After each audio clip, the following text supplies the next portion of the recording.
Yeah, and there is always this kind of authority figures kind of telling Beth that like she should follow the like path of like the proper girl.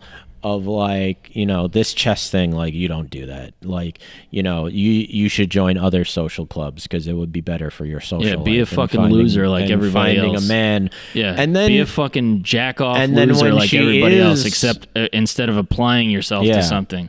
And then when Great advice. she is successful, like the kind of church group, who is just like, well, we want you to kind of conform to our ideas.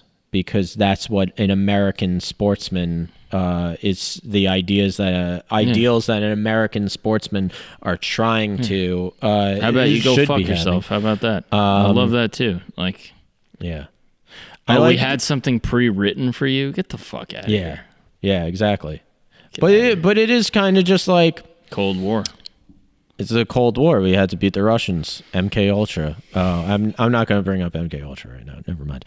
But I just finished a book that I want to do another episode on, but I'm not going to bring up MK Ultra right now. We're talking about chess and Beth Harmon. So yeah, I don't know what I'm going to say with this. Basically, like, go for it. Take a chance. There is this idea of just like the Soviets are wrong, the Soviets are our enemy, but like the Soviets' way of playing chess is what works. The Soviets' way of like we work as a team, not as individuals. That's what gets them wins, and that's what gets Beth the win at the end. Of like, correct. That was one thing I did think was funny, where it was just like, and in the end, Beth was wrong. Like, you know, like, not that she was wrong. Well, like, it's not so much... It was a teamwork thing. Yeah, because with all the stuff of just, like, people are trying to...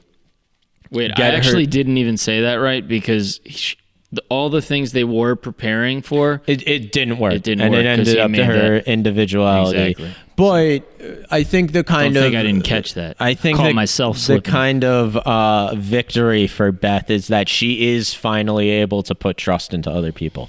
After a lifetime of wanting to isolate herself because of her abandonment, because the only people who really want to get close to her only want to because they want her to conform to their ideas of like, yeah, obviously this person wants to isolate herself.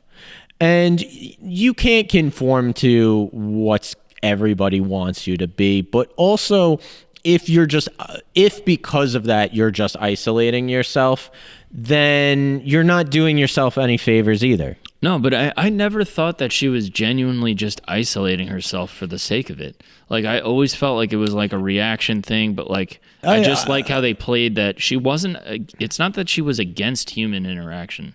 No, it's just she didn't really trust other people. She's somebody who, like, whenever someone gets close to her or whenever somebody she can really, like, feel a connection with, she kind of gets this, like, I know what the next thing coming is. You're going to leave because that's what happens. And she never wants to really, with Harry, who like does truly like her, not just because of chess, because like he does think that they like have other connections outside of this game. And then again with Benny, one, she only wants to relate to these people through the filter of chess.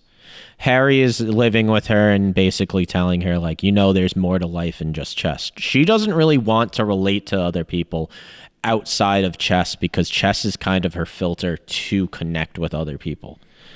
She tries, though. She tries. Yeah. Like, she's not against social. I like that they never made her an elitist. No, but that's exactly of why she's a complex character. Because I do explain that, but also there is another side of her where, like, yes, she wants to isolate herself, but she also does want that connection. Yeah, she's not an elitist. Like, they played that line really well, which I appreciate. And she's vulnerable too. Like, she fucks up a bunch. Yeah. Like, she self-sabotages. Yeah, but she also is not like, she also leaves herself vulnerable for people that are like, dude, like the misery loves company people, and like her mother. was a big time enabler, and again, that was a complicated relationship because they also did have a genuine companionship. Yeah, and they also did, the mother took her out of the orphanage, and then when fucking the husband, who's a piece of shit, no good, then Beth gives the mother basically a reason to live. Yeah. And she becomes kind of her cheerleader. Now, of course, there was a little financial motive for her, but it didn't seem like that was it. Like, it seemed like a genuine thing. So I don't know. They did a good job. Every character was well written. That is kind of, and that's what makes kind of a complicated and an interesting character is human beings in real life, we don't only want one thing. People who want to isolate themselves, that's not only what they want. And sometimes what we want are in conflict with each other. Oh, dude, 100%. And that's kind of... That reminds me of a Little Brother lyric. I want a girl when I want a girl, and when I don't want a girl, I want a girl who understands that. But it's not like, dude. No, that's funny. Yeah, and you could switch that around. It could be boy. It's not about a girl, but it could be Beth saying that about, one of her boyfriends. Yeah. But that's sometimes you want two different things. The theme of kind of self-sabotage. It's very present in this, but it's also very present in kind of all of Walter Tevis' novels, because Walter Tevis was somebody who through his drinking would screw up a lot of his writing and would go for long periods without writing books. And you see that in Beth of one, she has a match the next day, but she decides to get drunk with the French girl instead. Yeah, because the French girl is a loser who has nothing going for her, so she needs to fucking claw onto other people, and I need to drag you down. Have a drink with me. Go out with me. Let's party. You know how many people I know like that, or I knew like that? And Beth leaves herself vulnerable to that situation because she does want human connection. Yes, 100%, because she wants human connection, and she's willing to sabotage herself because of it. And I wonder that's the smart thing about how they do play alcohol in this movie, because some people actually could go have one or two drinks, but she can't because she has a proclivity towards addiction. Yeah.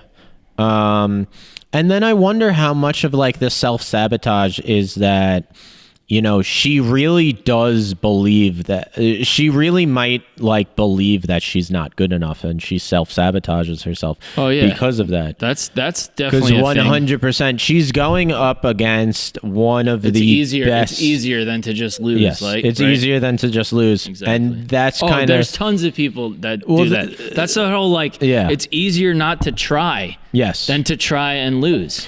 Yeah, well... Because you can't get hurt. There's no stakes. No, if she goes up against Borgov, one of the best chess players in the world, and she gets hammered the night before, right? Well, now she knows why she. Well, built-in excuse. Now she's not. Now she's not worthless. Built-in excuse. Now there's a reason.